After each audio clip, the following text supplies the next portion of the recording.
to another Wednesday live chat. Today we're talking about the things you need for travel. I'm going to try to cover like RV life as well as, overseas travel, etc. And we are focusing a little bit more on long term, just because that's my preference for travel as opposed to like a weekend getaway. But similar things I think will apply either way.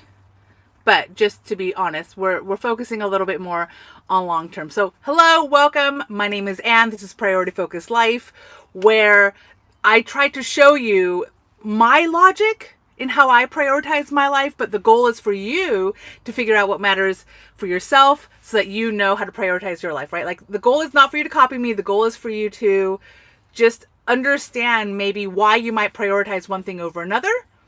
Or one decision over another, and all of those decisions are based on your priorities. So today we're talking about the things you're going to want to have for travel. Real quick on the basics, obviously, depending on how you travel, there'll be some differences. So if you're traveling via RV, you'll need an RV, which means you'll need a license. If you do decide that you want to travel in a large RV, let's say a schoolie, or, just the larger the vehicle, just know that in most states in the US and arguably the world, but again, each location is going to be a little bit different. You might need a special driver's license as well. There are several people who buy a schoolie, they spend time fixing her up, they spend time, and a schoolie is of course a large school bus that they've converted. Well, it doesn't have to be large, but it's a school bus that they've converted into an RV. But they're large. You need a special driver's license to drive those in most states, if not all of them, might be all of them.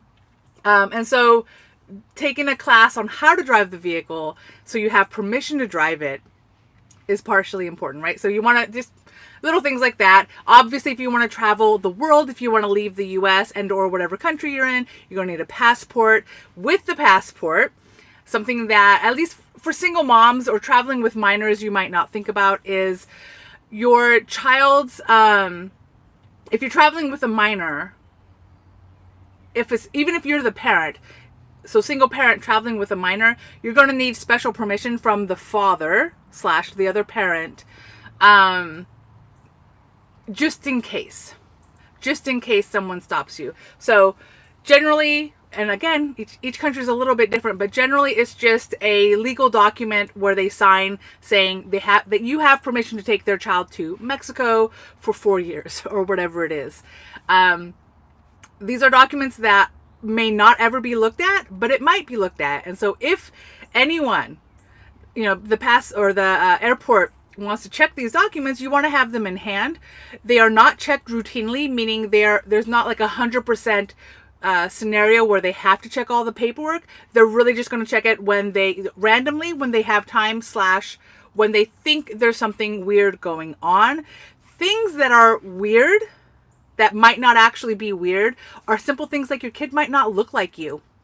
Real simple. It just, you look one way, your kid looks like the other parent, kid doesn't look like you, they might check it. If your kid has a different last name than you, they might want to check it. A lot of people ask me, so Holman is my last name, but that's my married last name. I am divorced, and I've had several people ask me why I didn't revert back to my maiden name, and it's literally because we have a kid. We have a kid, his last name is Holman, therefore my last name will be Holman. That's how simple it is. I've seen enough cases of people picking up their child from school having a different last name, or I've just seen enough situations where I knew as I was getting divorced, under no circumstance would I have a different last name than my child. And changing your child's last name in most places in the US, different than the father, even if you have full legal physical, usually takes the father's permission / you have to go to court for that, whereas changing my name doesn't take quite as much effort. But for your kid, especially the last name, to change it takes a court document. And I don't think it was something like his father is not, we didn't divorce because he abused Alex or anything like that, right? So there was no reason for me to necessarily take the last name away from my kid when that's his last name. So anyway, long story short, if you have a different last name than your kid, it's entirely possible. But aside from things like passports, documents, if you're doing RV life, you need an RV. Things you're going to want to have is really nothing. I know it's kind of misleading, yeah?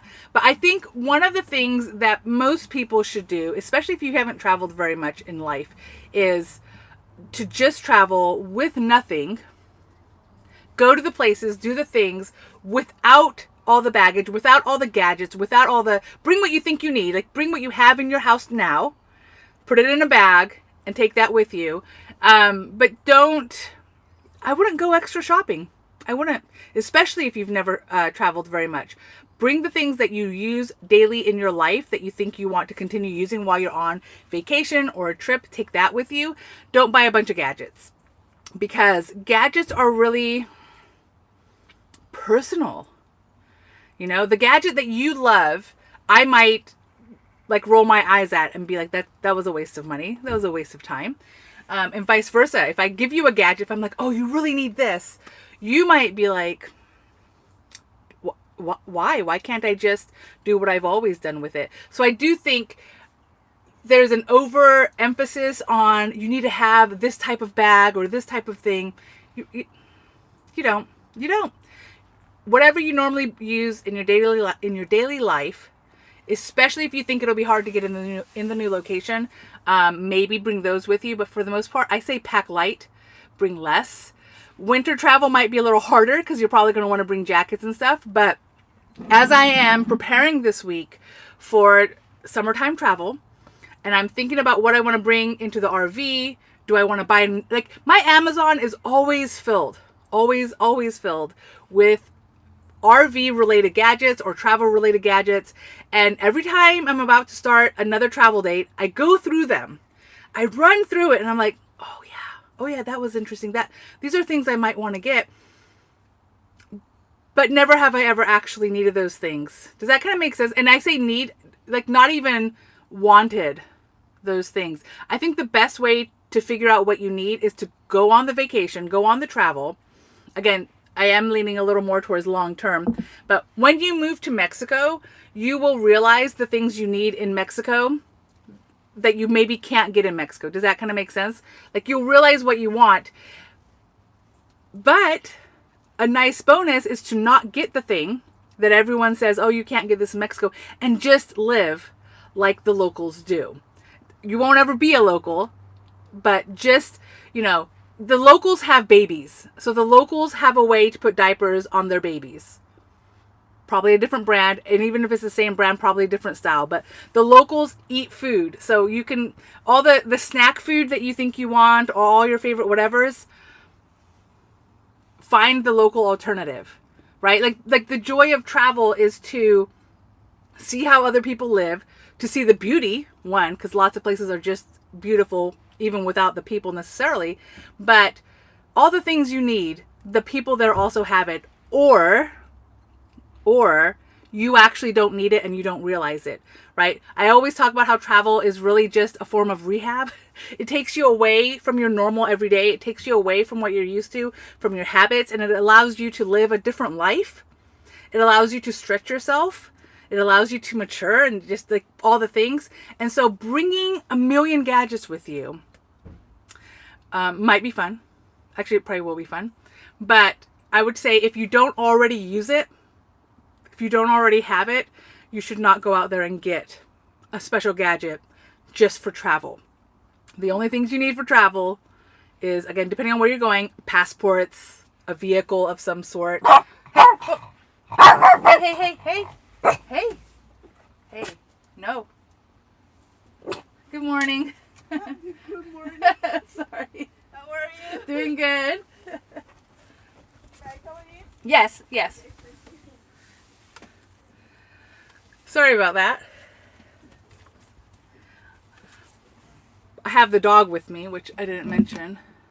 There's Henry. But we have visitors coming. And so I didn't want the dog to be jumping on them. Henry is normally not a huge barker, but lately he's been getting excited about people visiting. Getting excited, and then he wants to bark at them. After he barks at them, like if he actually sees them in person, he'll roll over and he'll let them pet his belly. But yeah, he likes to bark. It's okay. My goodness, calm.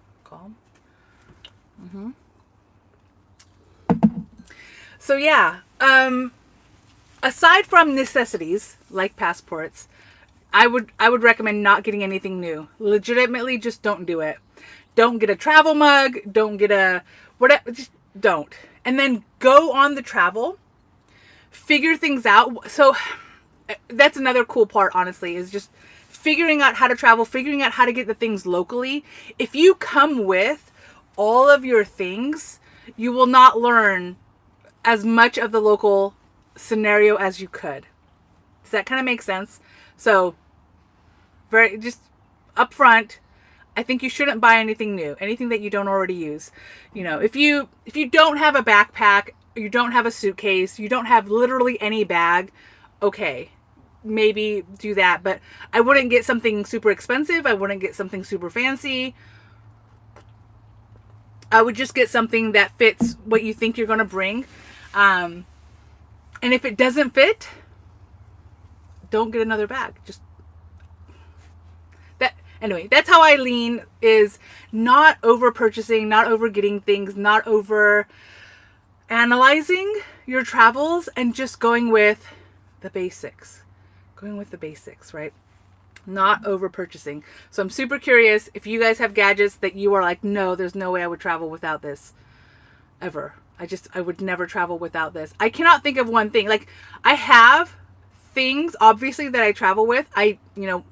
Ideally I'm going to have my backpack. If I'm taking the dog, I need a way to carry the dog. So I did have to get a travel case. Although technically I had the travel case when I got my dog. One of the first things you're probably going to want to get when you have a pet is a way to transport the pet, in my opinion. That being said, it's because I'm a traveler. I've literally traveled my whole life. So the idea of getting a pet and not getting a way to travel with him didn't make sense. So to me, that was the same purchase. I imagine there might be a lot of people who have pets and they don't have a way to carry the pet. But either way, regulation things that you're going to want to have, yes. Again, we'll go back to the passports if you're taking a pet.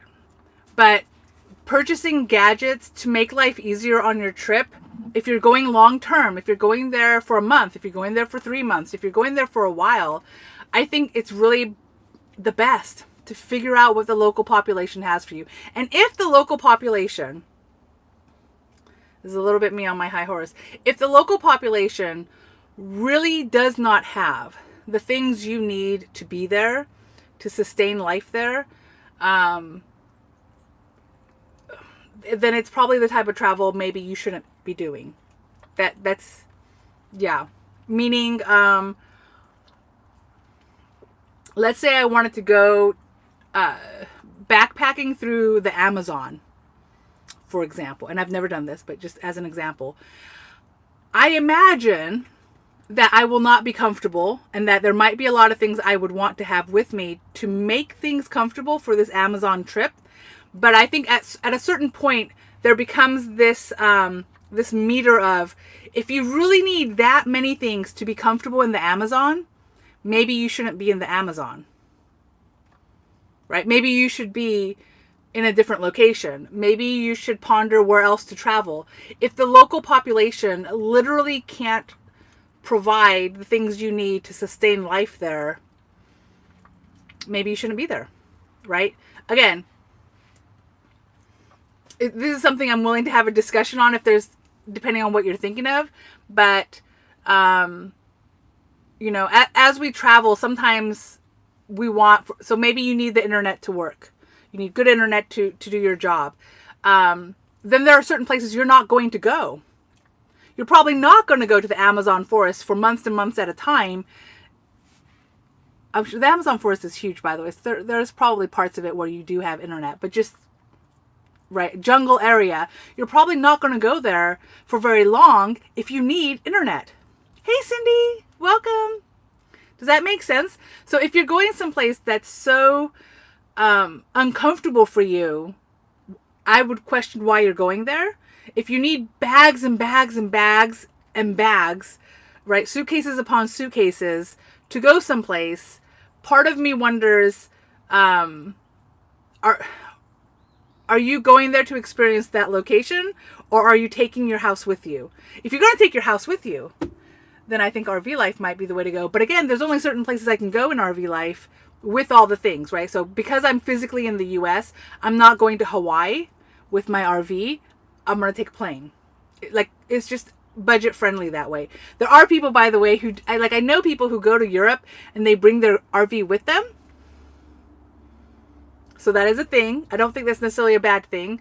It's a fascinating idea that I need to look more into. I think realistically, I would not go to Europe with an RV because I've driven in Europe before and the roads are infinitely smaller, generally speaking, than the US. And I got frustrated. When I drove in Seattle, I got so frustrated because the roads are really just not meant for a large rig, especially a large rig that doesn't quite know where she's going. So that's how it would be, I think, in Italy. Italy was fun to drive in, by the way. If you ever go to Italy, okay, well, hold on. Disclaimer. It depends on your personality type. Italy has a lot of one-way streets. And as a law-abiding, right, citizen, I would drive down one-way streets exactly as the sign tells me to. So I would only go down a street if I was allowed to in that direction. But many times do the locals not care because it's not always convenient. You know, in the US, if you have one-way streets, usually it's like this pattern of the first street, I can only make a right. The second street, I can only make a left. The next street, I can only make a right. So it's just a matter of, if I want to make a right, but I can't, I just go to the next street over and then I make a right and I might have to circle around a little bit, right? Like, it's not super inconvenient, generally, one-way streets in the US. One-way streets in Italy, depending on where you're at, it might be many, many, many, many streets over before you can turn that direction legally, per what the signs say. And so the locals even, well, they're just like, whatever. It's not a lot of traffic. We're going to go down whatever street we want to. So I've gone down many streets where it's a one-way street only designed for one car and another car is coming towards me. And we just look at, like, we don't say, because I'm in the right of way, the other person has to back up. What we say instead is, who is closest to the nearest exit? Who is more easily able to get off the street so the other one can pass? Does that kind of make sense? And so sometimes, even though I'm in the right of way, like, it's just illogical for me to expect the person in front of me to back up the distance they would have to back up when I could just quickly, like, get out, let them go, and then continue on. Does that kind of make sense? So driving in Italy was really very defensive. It was really very, I don't know how else to phrase it, but if you're a Karen when it comes to driving, maybe there's another word I want to use, because I do feel like I know more men that have road rage over people not following the law, right? People speeding more than they should, or people turning sharply or not turning sharply enough, or I don't know, just all the crazy, they're not driving properly. I feel like women, we get made fun of for not driving properly, yet with lower insurance. But the men are the ones that, in my life at least, are the ones that are like, that's not how you're supposed to, you're not supposed to use that lane for turning. You're not supposed to use that lane for this. And I'm like, but nobody got hurt. That's kind of how it is in Italy. They're just like, whatever. These are concepts, but we do what we do. As long as we don't hit another car, we're okay. And if we don't hit another building, and I say don't hit, I've had so many love taps. There are many cars in Naples, Italy, which is where I was stationed, where the side mirrors are knocked off because they do lots of things, lots of fun things. But it's very defensive driving. Anyway, I digress. My point is, it's really the best experience you're going to have in a place is learning about the place. And sometimes it's the necessity. Sometimes it's you going, you know, I lost my phone charger, or I forgot to bring my phone charger. Where do I get a phone charger in this country? Like, how do I do that? The learning of where you would find a phone charger, or the learning of where you would find, let's say you drop your phone and the screen breaks and you want the screen replaced. Where do I go to get my phone fixed in Mexico? Where do I do that? You know, and that experience, will take you to places in Mexico that maybe you wouldn't have, like, it's not a tourist destination, right? You're just going to the places you need to go, right? If you really like organic foods, one, not everywhere cares about that, but two, if they have it, where would they have it? I feel even in the US, I felt like in Florida, when I lived there, I could go to almost any of the stores near my home and they would have grass-fed beef. So it wasn't, I could go to Walmart, I could go to Target, I could go to Publix, wherever I went, they would have grass-fed beef in the places, organic this, organic pasture-raised chicken. They would have all of these options for me. And so it was kind of the norm for me to choose those items, right? Then I would come to Georgia. It's a little different now. I feel like I'm seeing a little bit more of those products, but just where my dad lives in Georgia, it was harder to find. It wasn't in every store, right? So you figure out, okay, I'm in a different part of the US now, same for Mexico. You'll realize where would I go for this type of item? How would I find out, right? There is no USDA grade in Mexico per se. Now there are imported items that might be, but right, U.S. regulations are not going to be found in other countries, generally speaking. So then you get to learn. Is there a Mexico equivalent? Is there a European equivalent? And then where would I find these things? So, it might be more comfortable to bring suitcase upon suitcase upon suitcase, right? An outfit for every occasion. Now I have learned this the hard way. So I'll do a little caveat, but I have always been a larger person. So I've been this height since I was 11. I think technically I was maybe an inch shorter at 11. By 12 or 13 is when I officially stopped growing in terms of my height. At my height, this is when I was a kid. Now it might be different. Now the world's a little more international. But when I was a kid, I would go to Japan, and my grandfather would constantly take me to kid stores that exclusively had children clothing, and he would try to buy outfits for me, and I could never fit in one. I just couldn't. I was taller than the average Japanese. I was bigger than shoe size was bigger than the average Japanese. And so the places my grandfather took me to was illogical. And he, maybe because he's a man, he didn't know where to take me, or maybe he was uncomfortable taking me to a women's clothing store. And so I've had many experiences of not being able to fit in things. When I was in Italy, same concept. Generally speaking, Americans tend to be bigger than kind of the rest of the world. I'm sure there are exceptions, but just generally speaking. So when I was in Italy buying clothing, if I went to the commissary, if I went on base where we have U.S. imported products, I could find my clothing size, and that's where I shop. But I would often go to, they didn't really have malls exactly, but to department stores and, try to put on cute outfits that I found in Italy, and they were almost always too small. Same for Romania. I tried shopping in Romania. Romania was insultingly small. And this is when I was 20. This is not even today. This is when I was 20. Because around the world there's different sizes. But nevertheless, if I had just brought if I just never went shopping for clothing, I wouldn't maybe even realize that. I wouldn't realize the stark differences between the US and other countries if I hadn't not had what I needed and found myself I need to buy a bathing suit. I didn't travel with a bathing suit at that time. Where do I find a... Now, there are ways around these things. I've swam in non-bathing suit items overseas because I just didn't have a bathing suit, but I really wanted to swim. I've done that. Again, if I was in Naples has a U.S. military base.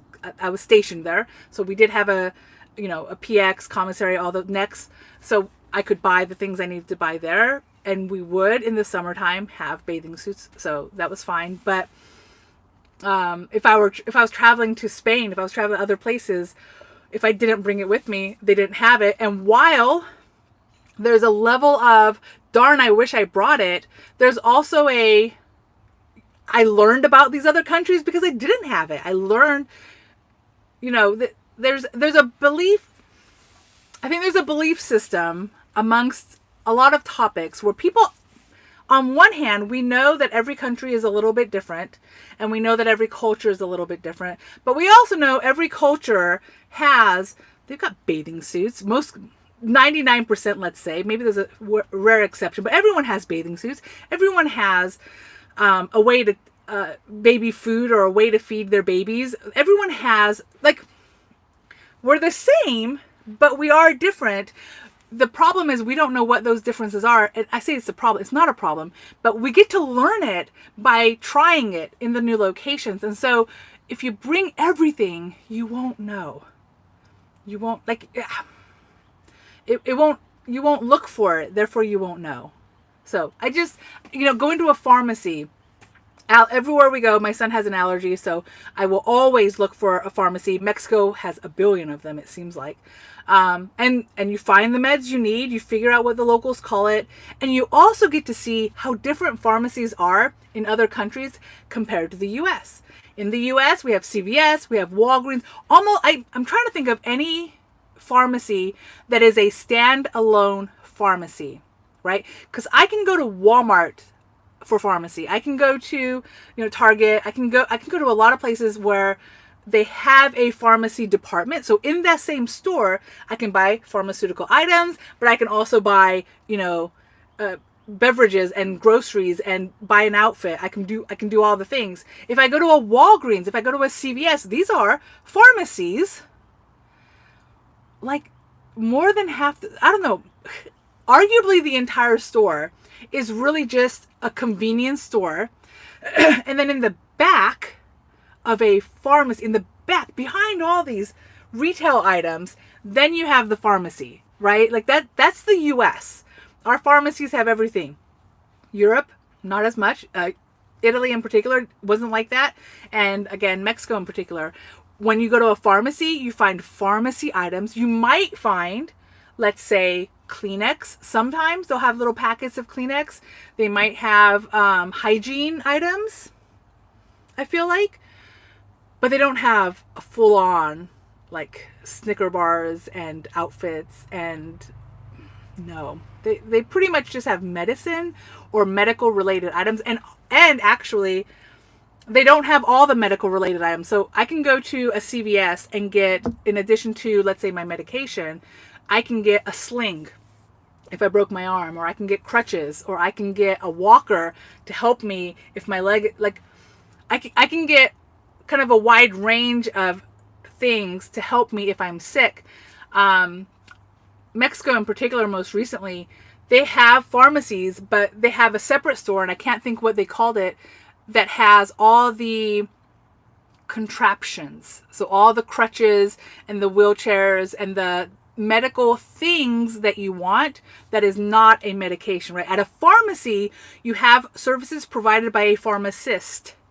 And a pharmacist does not necessarily provide you with a wheelchair. Like, that's not their job. So it's like two separate. So even if I wanted a sling, the pharmacist probably knows where to get the sling, but he does not himself sell one. Whereas, again, in the US, so many pharmacies, right?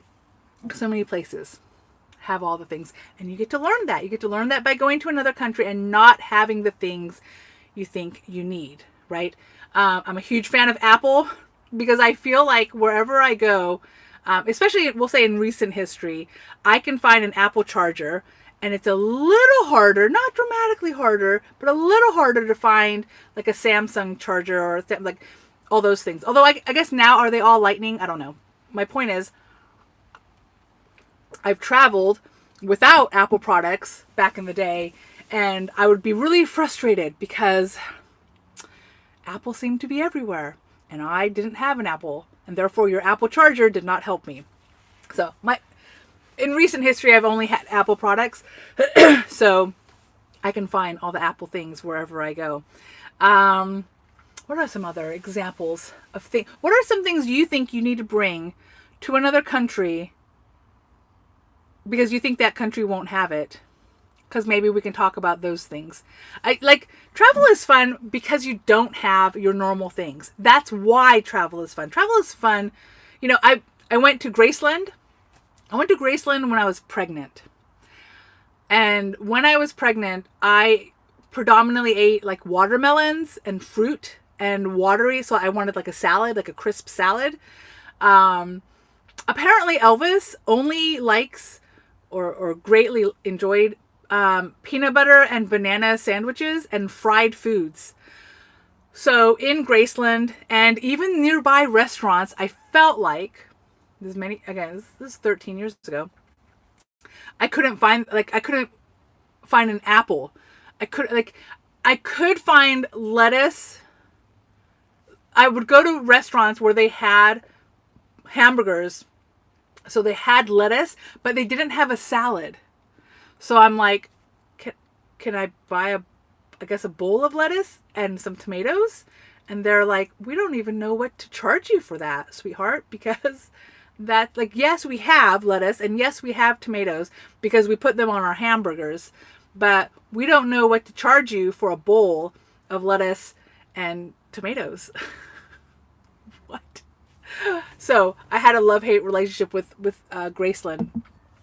Probably shouldn't have gone there when I was pregnant, but yeah. So this is what you learn when you travel. It's not having all the things. It's missing things. And yes, now through that, as you travel the world and as you realize the things that that the world doesn't maybe have that you prefer to have, then buy your items. But the items that you want, the items that you're going to be like, I could not possibly travel without this, will probably be significantly different than what I would travel with. And I can't think of, what, like, we live in an electronic world. So I do have, for example, a charger, portable power bank that I use. But I also use this when I'm not traveling. Like I just use it. So these are things that I use in everyday life that I find useful, and therefore I bring it with me.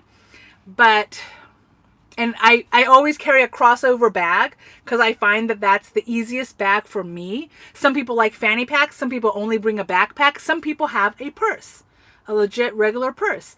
And I think it takes living life / traveling to know what your preference is, right? What type of bag do you prefer? What's the best purse to wear? Well, it depends on you. You might like a large purse. You might like a small purse. You might like,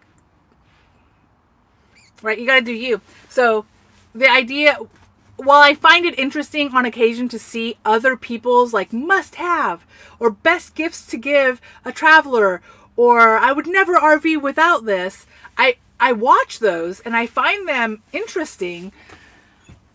And I almost always go to Amazon to find the product just to see how much does it cost and how big, get more detail about it. So I have a crazy amount of things in my saved list on Amazon, but I don't buy them all because I don't think I actually need them. Maybe. So I like to keep it that way. If as I'm traveling, I realize, what I need, I want something that does this. And then I recall somebody telling me that I like it. So I know I put it in my Amazon wish list somewhere. Then I might rummage through to find the brand that someone recommended. But I think really the best way to figure out what you want for travel, what you need for travel, is just do it. So aside from passports, you need an RV if you're going to be an RV. You can also rent RVs, and I have never rented an RV. I got this RV and then immediately lived in her. Not immediately, I guess, but as soon as I retired, I moved into the RV and lived in her. I've never done a trial RV period. I was already in my 40s. I feel like in my 40s, really even in my 30s, there was an element of I know myself really well. So I had traveled enough to know I'm pretty sure I'll enjoy RV life. Pretty and I was even pretty confident that I'll enjoy van life in particular. But I've never lived in a schoolie. I've never lived in a large rig. I just love being in this guy. But my point is, until you do it, you won't know. And to blindly purchase things that other people tell you you'll need, even if it makes perfect sense, even if you're sitting there going, oh, that's logical, give it a minute. Put it in your Amazon, list so that it's easily accessible if you decide, oh, I really want it. And then get it later when you confirm it. Because, yeah. And living uncomfortably, I don't know how to explain it, but there's an element of amazingness to it. Like realizing what you don't need because you go a little bit of time without it. And I think there's a detox that happens when you travel that is helpful as well, right? It's kind of like being addicted to sugar. Maybe the idea of living without sugar, and because sugar is in everything, right, is a little crazy. And so you wouldn't necessarily do that to yourself. But when you travel and you go to places that have less sugar just generally, or have smaller serving sizes generally, you start to realize, oh, I don't need this much. I don't need as much as I thought I did. I was talking with my dad recently about, he hates going to restaurants because he feels like even when he buys one entree and nothing else, they give him way too much food and then he has to bring it home. And my dad hates leftovers. He's one of the people, he will never eat a leftover. He'll bring it home out of like this bizarre, he doesn't want to be wasteful, but he's also really just annoyed at the amount he's given. Whereas in Mexico, you might have to pay, if you want something to go, you might have to pay extra, not for the food because it's extra food, but for the dish, the container, the to-go container. I've seen as little as 2 pesos. I think I've paid 5 pesos depending on the sturdiness of the box they give you. But it's not considered part, like a gratuity, like a free thing. In the US, we're so used to really large meals that the restaurants are very used to people not finishing their meal and people wanting a to-go plate or a to-go box. So that it's free. The box does not cost you extra. In Mexico, they give you a perfect, maybe not perfect, but they give you a more realistic serving size. So you're unlikely to have much food left over. Maybe if you hated the food, you might have food left over, but you're not, like, they just give you kind of a perfect amount to where you're not going to take anything home. And so if you want to take something home, that's an extra cost to the restaurant that they weren't expecting. So they'll be like, oh, that'll be 5 pesos extra for the box. And you have to be, agree to it or not agree to it. Oh, Cindy, your message got cut off. Do you ever wonder why the U? I'm assuming you're going to say the US, but message got cut off. But yeah, so sometimes you just don't know. You just don't know. And I can't think of very many things. So when I travel, the things I have to bring are like electronics, things I'm going to actively work on. Obviously, I'm not going to go to Mexico and buy new electronics. Also, Mexico, the same electronics will cost more. Do you ever wonder why the US has so much excess, so many brands, so many choices? I put it under first world problems. I really do. I think at some point, because we weren't always this way, right? Like historically, we were not this way. Serving sizes have not always been as large as they are. But I think we have a reputation for the land of the plenty. We were very prosperous multiple times in our history, which is how we got this expensive. And so people started giving us more and charging us more and justifying the cost sometimes of, well, you're getting this much Coca-Cola. Of course, you're going to pay more for this, and the upcharge so you can purchase this, and the cost effectiveness. So that's part of it. I think also if you have a choice of buying, let's say, a 12-ounce beverage versus a 16-ounce beverage, a lot of times the 16-ounce beverage per ounce is cheaper than the smaller amount, right? So a little, even though it costs more, a 16-ounce will cost more than a 12-ounce, obviously, but just per ounce, it's cheaper. Does that make sense? And so from a budgeting perspective, a lot of people will go for the larger item. And so what if you don't finish it all? After a while, the fishbowl effect happens where because I have it, I will finish it. Right? Because I have 16 ounces, I will finish the 16 ounces because it's also wasteful not to drink it all. And then you get used to 16 ounces. So suddenly 12 ounces is too small. It's not enough. And the same for food, right? Do you want to add this thing to it for only this much?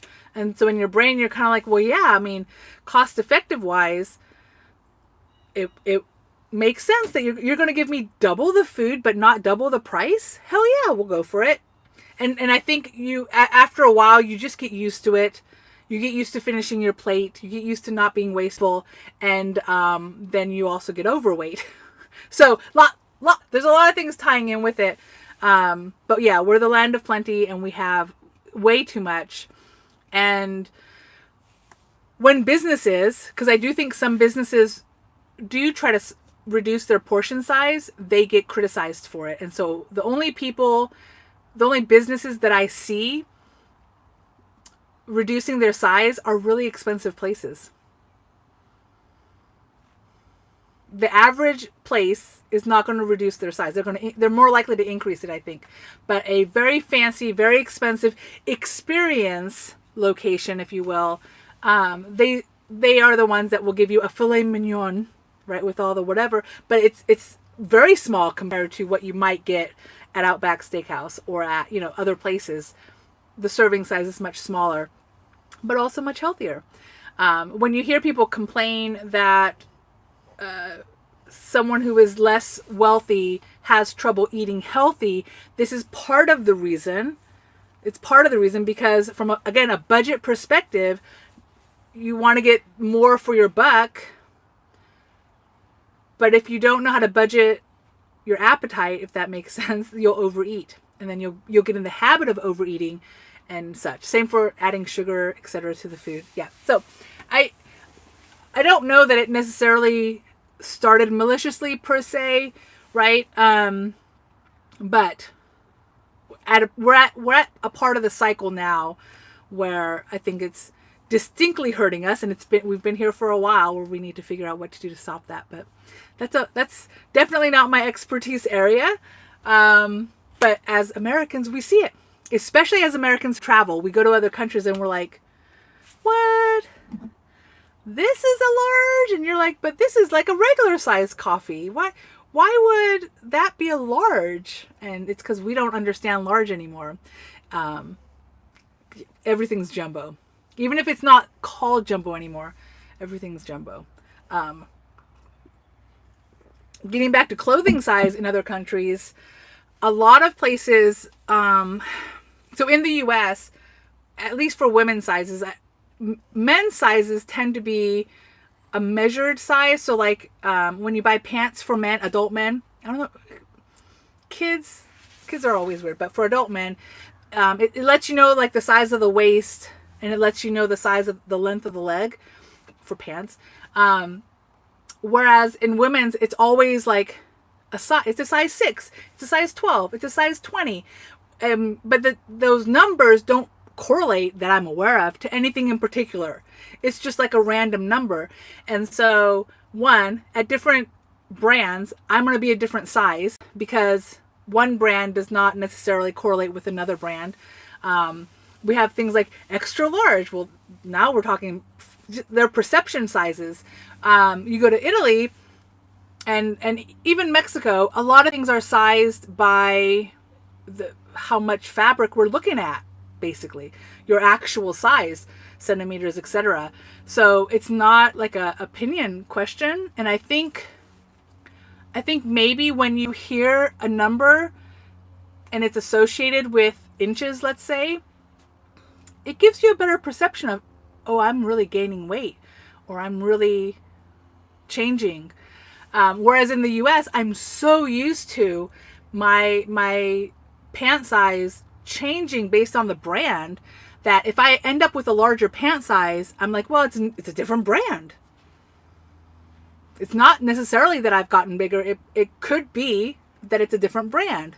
And that's true. But it could also be that I'm gaining weight and not realizing it. this is when you have to ask yourself, why am I buying new pants? Is it for fashion, or is it because I don't fit in my old pants anymore? These are questions we have to ask ourselves. Yeah, we're in the land of plenty in the U.S. And while it sounds like a positive thing, yeah, there are many downsides that maybe you don't think of at first. And benefit of travel, you go to another place, you see how other people live, and you realize, right? You can compare. And see those differences. I don't view it, by the way, necessarily as one being better than another. Just, it's a different way of looking at life. It's a different way of looking at yourself. So it's fun. I recommend travel.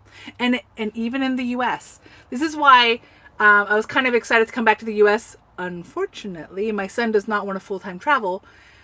It's okay. I understand. But one of the things I enjoy about, because I've lived in many different states in the U.S. as well, is you get to learn the differences of the state.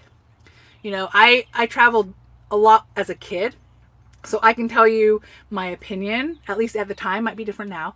But I had very strong opinions of which school systems I thought was better than another based on, I would reference the state. I do think looking back, it's unfair that I would rank an entire state by one school. But just in my head, right, I've only been to one school in Illinois, and that is the school that represents the entire state. It might have been the worst school in the state. I don't know that. Right? So it's not necessarily a fair statement, but I could easily see, you know, the differences between these different schools, and I learned from it. I learned about the school system. I'll tell you, it made me much more comfortable when I became a parent to homeschool. The military also made me comfortable with that, but that's a different story. But because I've been to different schools, I know that different schools teach different things in the country. So to make a statement like, don't you want your kid to have a normal education? In my head, I'm like, I don't know what that is, because every state in the U.S. has different curriculums. Right? So do you consider a high school degree from one state to be worthy or less worthy than another state? No. Like, it's just a high school degree. They probably did have a different experience in their high school, but it's just a high school degree. I don't sit there and ask, well, what did you learn? And what? It's a high school degree. I also don't, and there are differences not just in how they might teach a topic or how they might pursue education in general, but how they grade things. So in California, again, this might be different now, but when I was there, an A plus or an A meant 90 or above is an A, 80 to 90 or 80 to 89 was a B, 70 to 79 was a C, etc., etc. It was by 10. I think most states were like this, right? I came to Georgia, and they have, at least here, it's a 92 or above is an A, an 80, 83 or above, 84 or above, I don't know. Anyway, it was not a flat, you know, every 10% is an A or whatever the letter grade. It was stacked. It was different. So a 90 was not considered an A in Georgia, at least the school I went to for high school. When I went to college, then a lot of classes only gave you letter grades, and they didn't give you a number grade. So you might have an A in English. You didn't have a 93% in English, right? Whereas in my math class in college, I would do a test and I would get a percentage. You got 93% correct. But the grade itself at the end of the school year was A, B, C, or D. Does that, like, anyway, so you learn through travel, depending on how, so I was a kid also when I traveled, that different states really handled their scores differently, you know? I think GPA wise, California only cared about your letter grade. So you didn't, if somebody said they were a 4.0 student, you had no idea, was this like maybe they got exactly 90% on everything? Maybe. Or maybe they were 100%. You had no idea. The valedictorian did not know if they were legitimately the number, like, this was one of the questions I constantly asked because I was a 4.0. Why am I not the valedictorian? None of the grades that I got ever said 92%, 97% in California. Other places, I think Missouri also gave a percentage grade average, which had an associated letter. Georgia gives you a percentage grade average for individually as well as your cumulative, and a grade average or a letter average. So you had both. So you knew that Jessica was a 93% A student, but Bobby was, a 97% A student. Like, you knew this because that you were given that. So I had trouble when I came to Georgia because they would ask me, what kind of 4.0 student are you? And I'm like, why do you care? What kind? And then I realized, oh, you're one, because I moved my senior year. They were wondering if I was going to take out the valedictorian, and I'm like, I couldn't possibly care less. I said, so if 92 is your lowest A ranking, then give me a 92. Go ahead. I don't care. This is high school. So when you travel, you learn those little things, those little details, and that's what I love. And even amongst the U.S., they're different, right? Big city versus small town. I've never lived in a huge city. Like, I've never lived in New York City or anywhere that's huge. So I've lived in what I would call average cities, big cities, but more on the average size. And then I've lived in a handful of, like, where they have 5,000 people kind of cities. I've experienced those as well. But you get to live. You get to live and learn. Do I think the grading system in the country should be standardized? No. I don't think you can standardize it. I don't think it would be fair to standardize it. Yeah. Now, when you add in, let's say, SAT scores, that is a way to see how people do on a particular test, like the SATs or the ACTs, because those are nationwide. There's no, like, Georgia's version of SATs. It's just the nationwide SATs. And so when everyone takes it, then in theory, really what you know is how good a test taker they are. But either way, you know how good of a test taker they are. And that is a standardized nationwide scoring. But in terms of the grade you get in school, man, I almost don't care. I really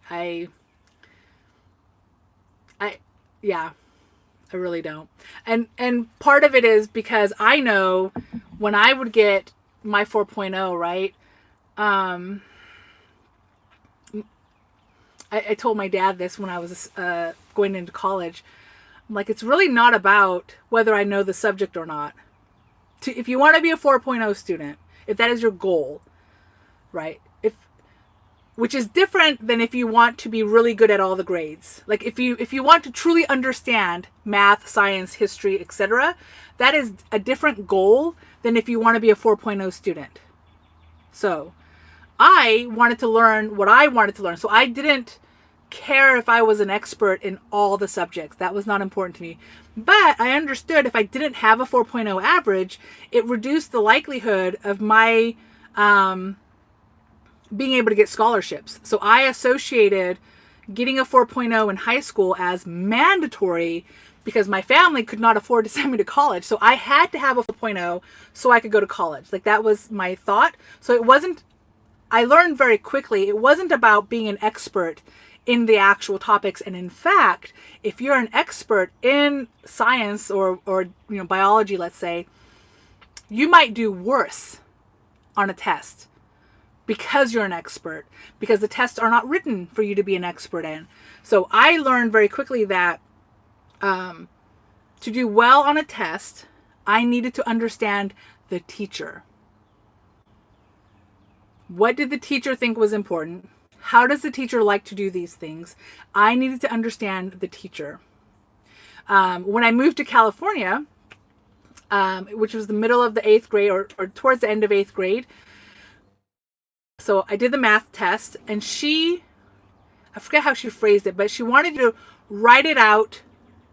She would remind us, and this is my first time hearing it, but she reminded the class, all right, fold your paper in half, and don't forget, on the left hand, answer the question or do the question, and on the right hand, write it out.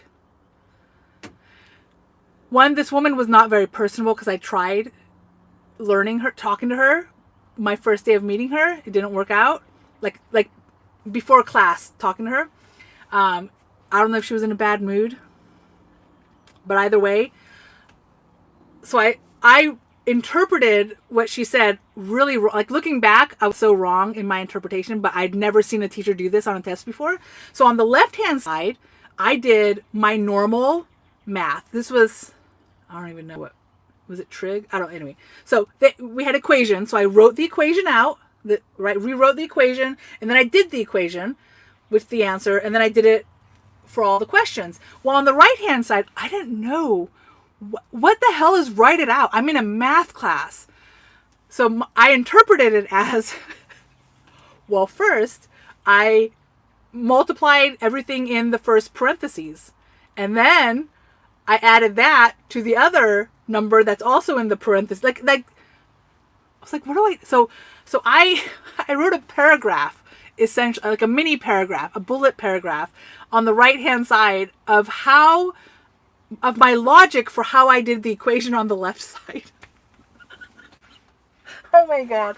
So I got an F because I got 50% of the question wrong, because every question was worth 2 points or 2%, as if it was 2 questions. Everything on the left column, the actual math assignment, I got perfect. I'm a math was my thing at the time. So I got all the answers correct, but on the right hand side where she had us write it out, I did not write it out properly because I had no idea what this woman meant. This is a test. So I was not going to see what the people next to me was like, I don't know what this woman means.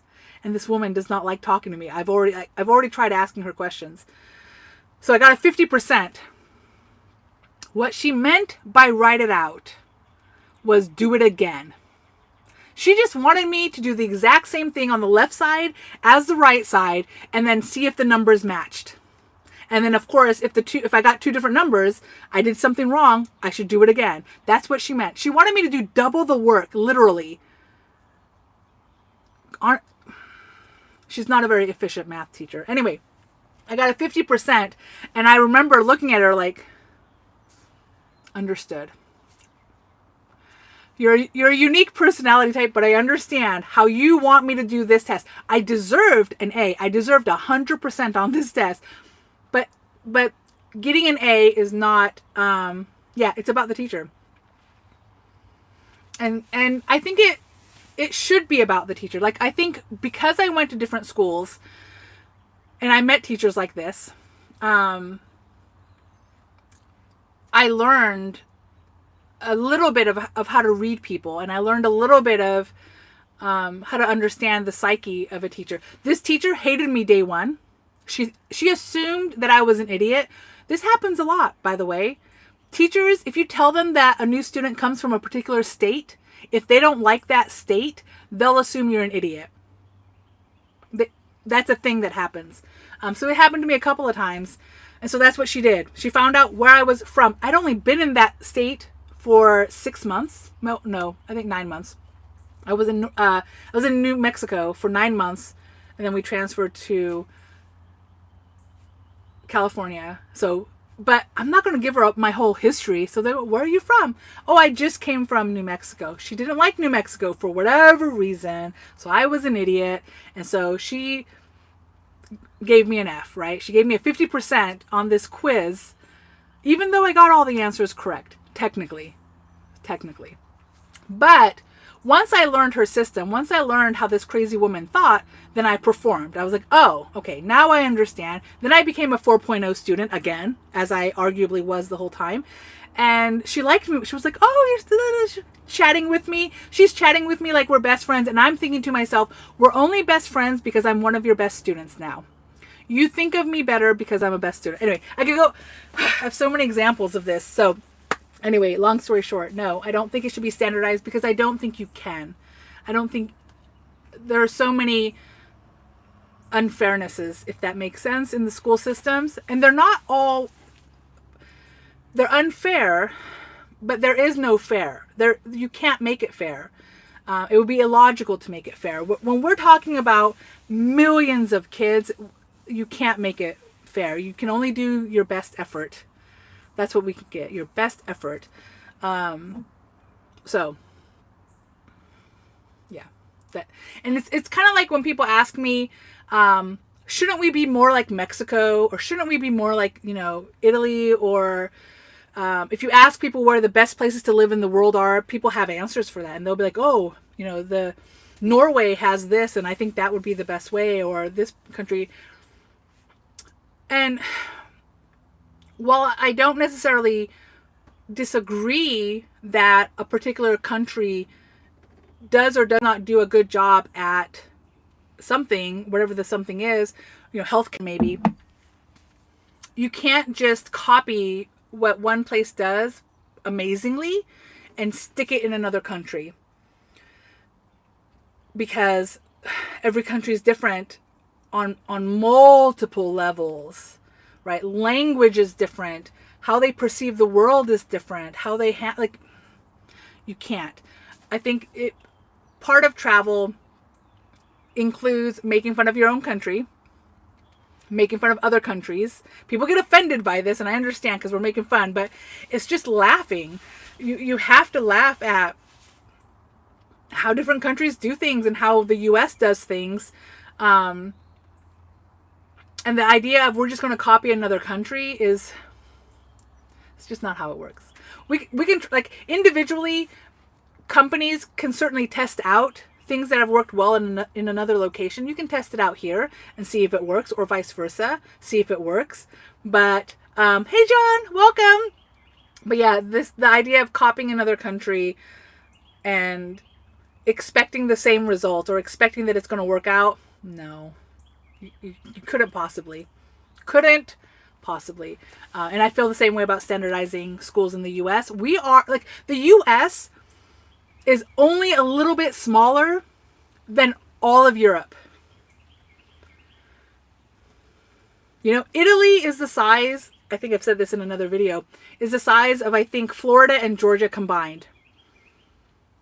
The country of Italy is smaller than California, I think. Right? So I wouldn't expect Italy to have the same rules as France. That's the Italy problem. Italy has to think about, let's test out. If they see something that they love in France, they have to go, let's test it out. Let's see what happens. And maybe they will adopt something that France does well, but they will never become France because they know that's not, everything in France is not going to work in Italy and vice versa. So in the US, we're a huge country. To standardize the whole country,